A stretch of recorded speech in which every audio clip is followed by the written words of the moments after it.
ಇಂದು rebel star Ambareesh ಅವರ 6ನೇ ವರ್ಷದ ಪುಣ್ಯ ಸ್ಮರಣೆ. ಹೀಗಾಗಿ ಪತಿಯ ನೆನೆದು ಪತ್ನಿ ಸುಮಲತಾ ಜಾಲತಾಣದಲ್ಲಿ ಪೋಸ್ಟ್ ಮಾಡಿದ್ದು ಎಲ್ಲೆಲ್ಲಿಯೂ ನೀನೇ ಎಂದೆಂದಿಗೂ ನೀನೇ ಅಂತ ಹೇಳಿದ್ದಾರೆ.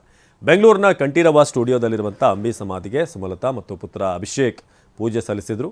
ಇತ್ತೀಚೆಗಷ್ಟೇ ಗಂಡು ಮಗುವಿಗೆ ತಂದೆ ತಾಯಿ ಆದಂಥ ಅವಿವಾ ಮತ್ತು ಅಭಿಷೇಕ್ ಪೂಜೆ ನೆರವೇರಿಸಿದರು. ಅಂಬರೀಷ್ ಅವರ ಪುಣ್ಯ ಸ್ಮರಣೆ, 6ನೇ ವರ್ಷದ ಪುಣ್ಯ ಸ್ಮರಣೆ ಸಾಮಾಜಿಕ ಜಾಲತಾಣದಲ್ಲಿ ಎಲ್ಲೆಲ್ಲಿಯೂ ನೀನೇ ಎಂದೆಂದಿಗೂ ನೀನೇ ಅಂತ ಸುಮಲತಾ ಅವರು ಪೋಸ್ಟ್ ಮಾಡಿದ್ದಾರೆ. ಬೆಂಗಳೂರಿನ ಕಂಠೀರವ ಸ್ಟುಡಿಯೋದಲ್ಲಿ ಅಂಬಿ ಸಮಾಧಿಗೆ ಇವತ್ತು ವಿಶೇಷ ಪೂಜೆಯನ್ನು ಸಲ್ಲಿಸಲಾಯಿತು. ಅಂಬರೀಷ್ ಅವರ ಕುಟುಂಬಕ್ಕೆ ಈ ವರ್ಷ ಭಾಳ ವಿಶೇಷವಾಗಿರುವಂಥದ್ದು. ಯಾಕಂದರೆ ಮನೆಗೆ ಬಂದಿರುವಂಥ ಹೊಸ ಅತಿಥಿ ಗಂಡು ಮಗುವಿನ ತಂದೆ ಆಗಿದ್ದಾರೆ ಅಭಿಷೇಕ್. ಅಭಿಷೇಕ್ ಅವಿವಾ ಇಬ್ಬರೂ ಕೂಡ ಬಂದು ಅಲ್ಲಿ ಪೂಜೆ ನೆರವೇರಿಸಿದ್ದು ವಿಶೇಷವಾಗಿತ್ತು.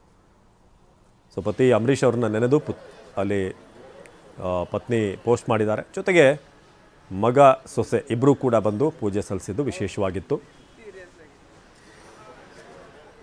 ರೆಬಲ್ ಸ್ಟಾರ್ ಅಂಬರೀಷ್ ಅವರ 6ನೇ ಪುಣ್ಯ ಸ್ಮರಣೆ ಕಂಠೀರವ ಸ್ಟುಡಿಯೋದಲ್ಲಿ ಇವತ್ತು ನೆರವೇರಿತು. ಅಭಿಮಾನಿಗಳು ಕೂಡ ತಮ್ಮ ತಮ್ಮ ಊರುಗಳಲ್ಲಿ ಇವತ್ತು ತಮ್ಮ ನೆಚ್ಚಿನ ಹೀರೋವನ್ನು ರಾಜಕೀಯವಾಗಿ ಸಿನಿಮಾದಲ್ಲಿ ಎಲ್ಲ ಕಡೆ ಕೂಡ ತಮ್ಮದೇ ಆದಂಥ ಛಾಪು ಮೂಡಿಸಿದಂಥವರು ರೆಬಲ್ ಸ್ಟಾರ್ ಅಂಬರೀಷ್ ಅವರು.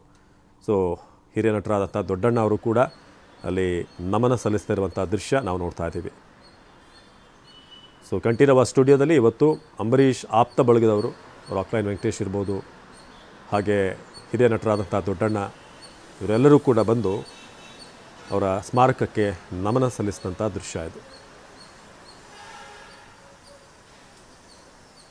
ರೆಬಲ್ ಸ್ಟಾರ್ ಅವರ ಪುಣ್ಯ ಸ್ಮರಣೆ ಇವತ್ತು ಸುಮಲತಾ ಹಾಗೇನೆ ಅಭಿಷೇಕ್ ಇವತ್ತು ಪೂಜೆ ಸಲ್ಲಿಸಿದ್ರು ಕಂಠೀರವ ಸ್ಟುಡಿಯೋದಲ್ಲಿ.